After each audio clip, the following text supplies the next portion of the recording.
Lockdown खुलने के कई महीनों बाद भुवन और साक्षी अपनी बुआ के घर घूमने गए।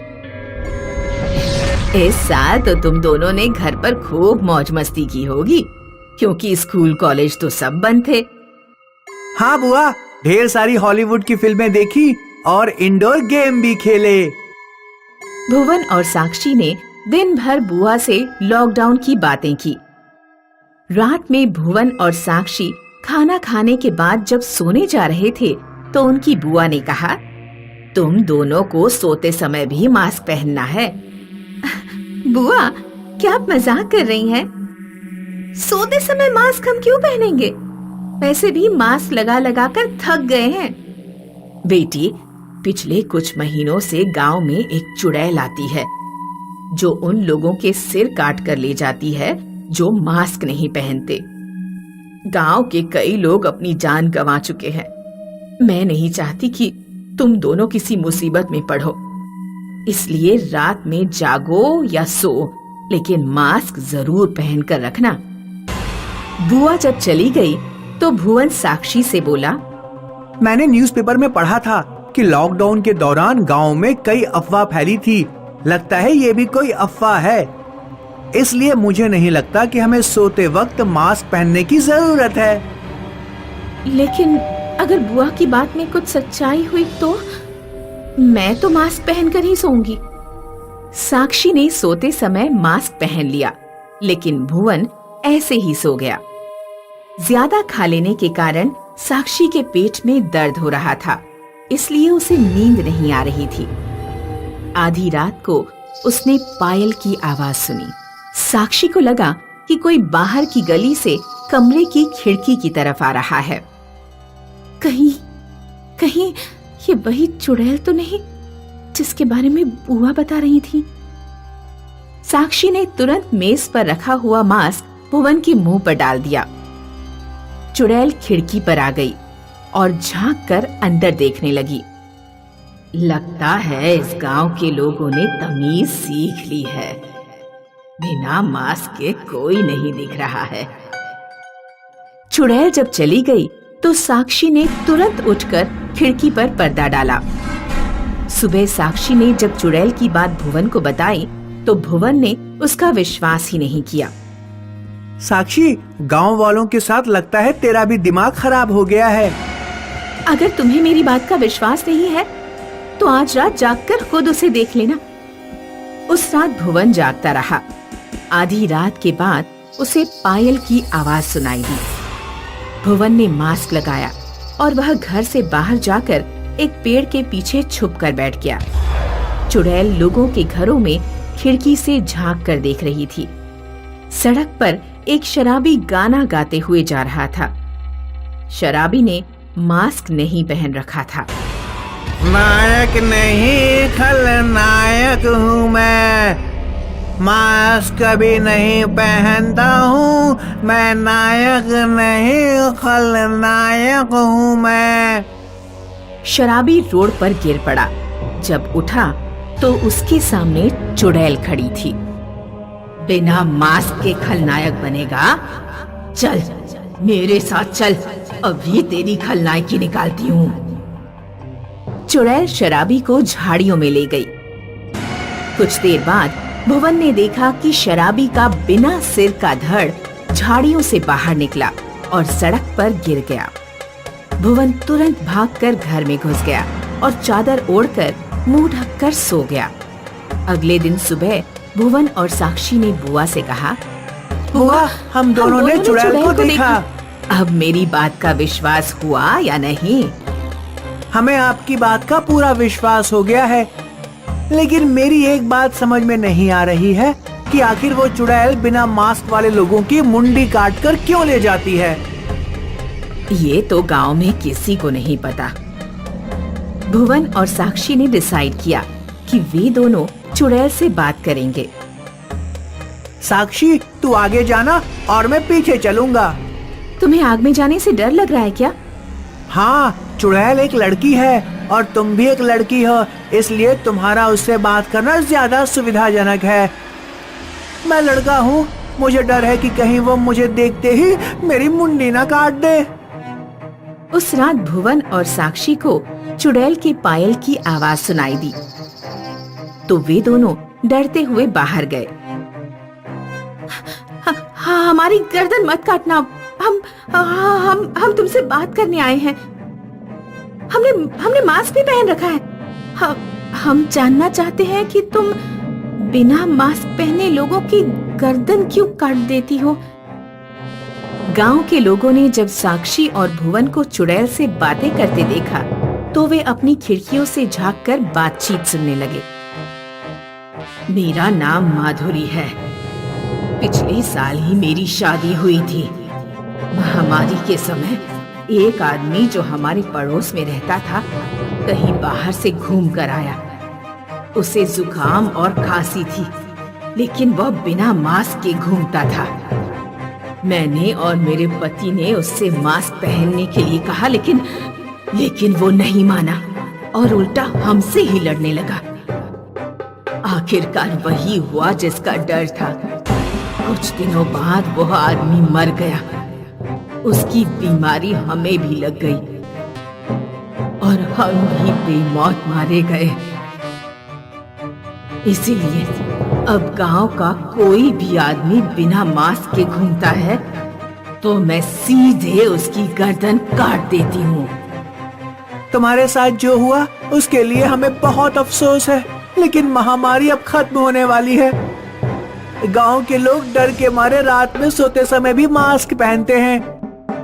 कम से कम तुम्हें सोते समय मास्क उतारने की छूट दे देनी चाहिए। गांव के लोग परेशान हो रहे हैं।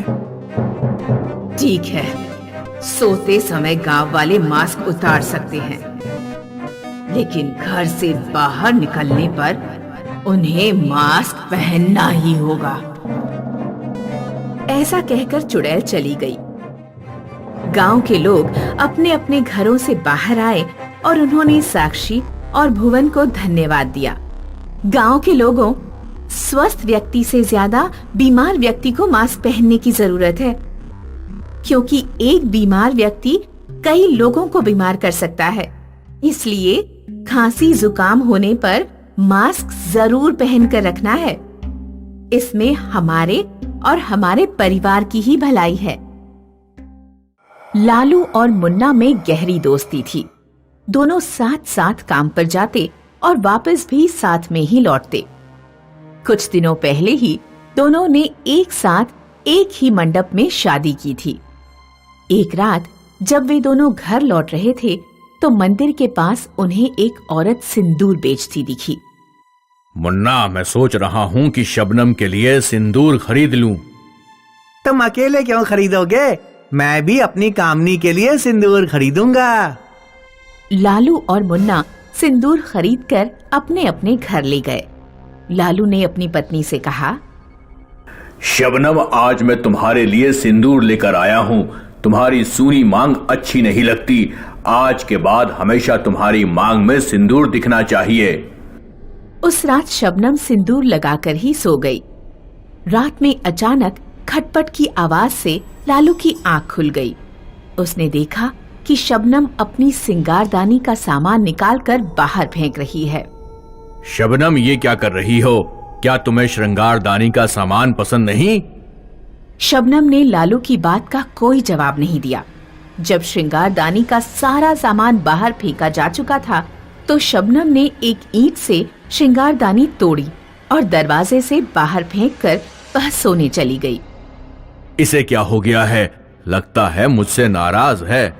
लालू ने अगले दिन शबनम के व्यवहार के बारे में मुन्ना को बताया। जब हम लोगों ने शादी का सामान खरीदा था तो मैंने तुमसे कहा था कि सस्ती वाली श्रृंगारदानी मत खरीद, लेकिन तू नहीं माना।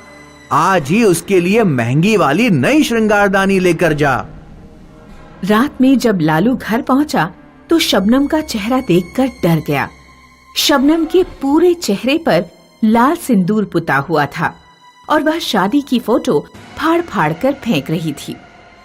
शबनम, ये क्या कर रही हो? कल रात तुमने श्रृंगारदानी तोड़ डाली और अब फोटो फाड़ रही हो। तुम्हारा दिमाग ठीक नहीं है क्या? लालू ने शबनम के हाथ से फोटो का एल्बम छीन लिया। शबनम की आंखें खून से लाल हो गई। उसने गुस्से में पास रखी बड़ी अलमारी को जमीन पर गिरा दिया। लालू गुस्से से तेजी से चिल्लाया। शबनम! शबनम का मूड अचानक से बदल गया। ये मैं क्या कर रही थी? अलमारी किसने गिराई?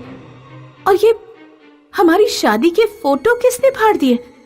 शबनम ने शीशे में अपना चेहरा देखा तो वह चीख पड़ी। मेरे चेहरे पर सिंदूर किसने लगाया? ये सब तुमने ही किया है। लालू को अपनी पत्नी का अजीब व्यवहार समझ नहीं आ रहा था। अगले दिन काम से लौटते समय लालू ने मुन्ना को सारी बात बताई। तुम्हारी बातें सुनकर लग रहा है कि कोई भूत प्रेत का चक्कर है। दोनों को मंदिर के पास सिंदूर बेचने वाली औरत फिर से मिली। मुन्ना सिंदूर खरीदने लगा। मुन्ना, अभी कुछ दिन पहले ही हमने सिंदूर खरीदा था, अब तुम दोबारा खरीद रहे हो? मैंने उस दिन जो सिंदूर खरीदा था वो सब बेकार हो गया, क्योंकि उस दिन मैंने यहाँ से जाते ही अपनी शर्ट वॉशिंग पाउडर में भिगो दी थी और शर्ट की जेब में ही सिंदूर रखा हुआ था, इसलिए उस सिंदूर का कोई उपयोग नहीं हो पाया। मुन्ना अपने घर सिंदूर लेकर पहुंचा और उसकी पत्नी कामिनी अपनी मांग में सिंदूर भरकर सो गई। मुन्ना की रात के 12 बजे आंख खुली। उसने देखा कि कामिनी बिस्तर पर नहीं है। मुन्ना उठकर बाथरूम की तरफ गया तो उसने देखा कि कामिनी अपने चेहरे पर सिंदूर लगा रही है। कामिनी, सिंदूर को चेहरे पर क्यों लगा रही हो? मुन्ना ने कामिनी के हाथ से सिंदूर की डिब्बी छीन ली। कामिनी उठकर किचन में चली गई। जब वह किचन से वापस लौटी तो उसके हाथ में चाकू था और उसका चेहरा भयानक था। कोई पति जिंदा नहीं रहेगा। कामिनी ने मुन्ना के ऊपर चाकू से हमला कर दिया। मुन्ना सीधे घर के बाहर भागा और उसने घर का दरवाजा बाहर से बंद कर लिया। कामिनी अंदर से दरवाजे में चाकू मारती रही। मुन्ना उसी समय दौड़ता हुआ लालू के घर पहुंचा। लालू, मेरी पत्नी कुछ अजीब हरकतें कर रही है। उसने मेरे ऊपर चाकू से हमला कर दिया। उसका पूरा चेहरा सिंदूर में रंगा हुआ था। आज मैंने शबनम को सिंदूर नहीं लगाने दिया था, वो बिल्कुल ठीक है। उस सिंदूर में ही कुछ गड़बड़ है। अगले दिन लालू और मुन्ना ने मंदिर के बाहर खड़े होकर सिंदूर बेचने वाली उस औरत को ढूंढा, लेकिन वो उन्हें कहीं नहीं मिली। लालू और मुन्ना मंदिर के अंदर गए और उन्होंने मंदिर के बूढ़े पुजारी से पूछा। बेटा, वो औरत 40 साल पहले यहाँ खड़ी होती थी जब मैं बच्चा था। ये आप क्या कह रहे हैं? उस औरत की उम्र तो 30-35 के आसपास ही होगी। तुमने जरूर उस औरत की भटकती आत्मा से सिंदूर ले लिया है। 40 साल पहले रूपवती नाम की एक औरत मंदिर के बाहर सिंदूर बेचा करती थी। रूपवती शादीशुदा थी, लेकिन उसका पति शराबी और पियक्कड़ था। रूपवती को रामजीमल नाम के चित्रकार से प्यार हो गया था। एक दिन जब वो चित्रकार रूपवती का चित्र बना रहा था तो रूपवती के पति ने उन दोनों को देख लिया। उस दिन जब रूपवती घर पहुंची तो उसके नशेड़ी पति ने चाकू से रूपवती की हत्या कर दी। रूपवती की आत्मा अपना सिंदूर बांटकर सारे पतियों से बदला ले रही है। मुन्ना और लालू ने तुरंत अपने घर जाकर रूपवती की आत्मा से लिया गया सिंदूर बाहर फेंक दिया। आज भी लोगों को मंदिर के बाहर रूपवती की आत्मा सिंदूर बेचती दिखाई देती है।